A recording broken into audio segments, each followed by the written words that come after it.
Welcome back to Over and Out. Legendary rock star and Blondie's frontwoman, Debbie Harry, sat down recently to talk about her life, career, her new album, and her one regret.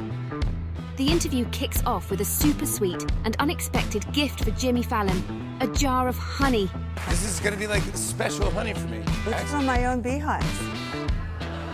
That's even How better, lucky. right? Are you kidding me? Not just any honey, but honey from her own beehives, as Fallon joked about selling the honey on eBay and later implored Harry to bring more. At 78, and still gorgeous, Harry's hobbies are not limited to beekeeping. She has always had a knack for making the ordinary extraordinary. She recounted a story of how a pillowcase was transformed into an iconic dress. Her landlord found it in the street and suggested she should make a dress from it. Harry crafted an iconic garment from a mere discarded item. The dress was a pillowcase. My landlord found it in the street and he said, "Oh, this would be a good dress." And he held it up and he said, "And you know, just cut here and look, it's already there." Oh my God. Harry also provided a candid glimpse into her past, sharing her memorable experiences from the early days of Blondie. From singing with Paul McCartney and Ariana Grande at the SNL 40th anniversary after-party to jamming with Prince at the end of the same evening, her stories painted a vivid picture of her journey through stardom. However, it wasn't all glitz and glamour. Harry humbly spoke about the band's beginnings, performing in bars and any venues that would hire them, a testament to their determination and love for music. Debbie Harry has long been known as the face of punk, a leading figure in fashion, and as she revealed in this interview, a lover of wrestling. In an unusual twist, she spoke about appearing on the cover of a wrestling magazine and her enjoyment of attending wrestling matches live. Magazine. How did this happen? Why did this happen? And what was going on? So we went all the time. You were giant wrestling fans. Yeah. And show up to all of the things. Yeah, we went to hundreds of them. This unexpected tidbit adds yet another facet to her multifaceted persona. One of the most insightful moments of the conversation was when Harry discussed the origins of Blondie's hit song, Heart of Glass. Originally it wasn't titled Heart of Glass. No, it was Once I Had a Love, and it was going to soon turn out to be a pain in the ass. I don't know if it was a pain in the ass song. It was going to be called Pain in the Ass. And when we, I guess it was when we started having a record contract, they said, no. Please don't do that.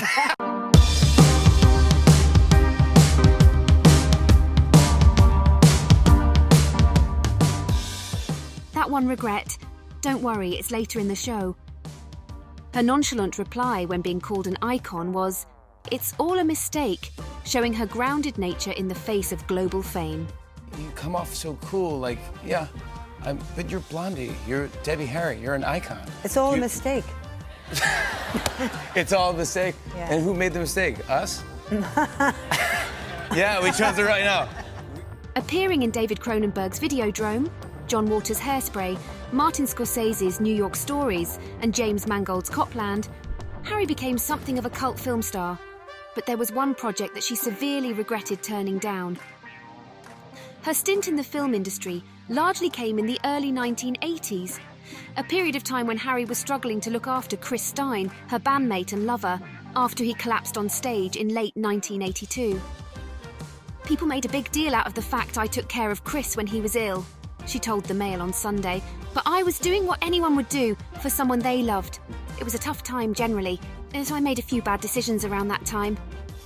Speaking about the regrets of her short career on the big screen, on July 9th, she explained to Far Out magazine, "My biggest regret is turning down the part of the blonde robot Pris in Ridley Scott's Blade Runner. The part eventually went to Daryl Hannah. My record company didn't want me to take time out to do a movie. I shouldn't have listened to them." Scott's Blade Runner ended up becoming one of the most iconic science fiction movies of all time, and one of the most beloved films of the 1980s, being nominated for 2 Academy Awards. Starring Harrison Ford, the film tells the story of a futuristic law enforcer who is sent to pursue a group of androids who have stolen a spaceship in a desperate search for their creator. As Harry rightfully points out, Daryl Hannah eventually took the role instead of the singer, with the character becoming an influential figure in sci-fi pop culture. Only Hannah's third feature film role, the actor would go on to star alongside Tom Hanks in his breakout role in 1984's Splash.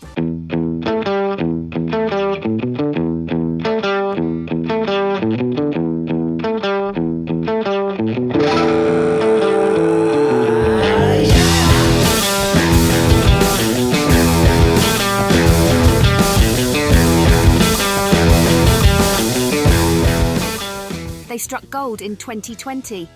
Debbie Harry and her partner Chris Stein made a power move by selling their entire music catalogue to Hipgnosis Songs Fund, and let's just say it was a mega deal. The exact amount remains a secret. Even at 78, Debbie Harry not only rocks the stage but oozes incredible charm. The iconic Blondie frontwoman recently wowed fans at the Glastonbury Festival. She looks fantastic here. Go Debbie. Debbie Harry, along with Nick Cave, have just released their cover of On the Other Side, the first single from the new collection, The Task Has Overwhelmed Us. It's the fourth volume in the Jeffrey Lee Pierce Sessions Project series, which presents new interpretations of songs by the late mind behind the Gun Club. It's the fourth duet from Cave and Harry for this series, available wherever you buy or stream your music. You sang a lot of your songs from a male perspective. Yeah. Like one way or another, that's sung by a man. I sort of dressed like a boy, but I didn't wear a strap-on. You talk in the book about all the things you did before Blondie happened, kind of all the other bands you were in, the nearly making it, But when Blondie hit, I didn't realize how fast it was. Like Plastic Letters and Parallel Lines were sort of in under a year, those two albums. We're chugging away, chug. And we had this very severe contract that called for 3 albums a year. So most of the time we were on suspension, which meant that, you know, time was added on to the end of our contract. But we just kept chugging like maniacs. And oh, yes, I mean, I think that in the commercial world, and I'm sure that you recognize this, that once you have established a song or a sound, that the powers that be want you to carry that on and maintain that, because they know that they can market it. And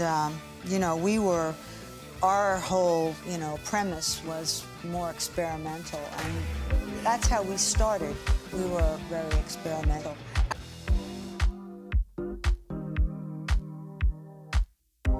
If you have a celebrity you want us to feature, drop us a line or let us know in the comments below.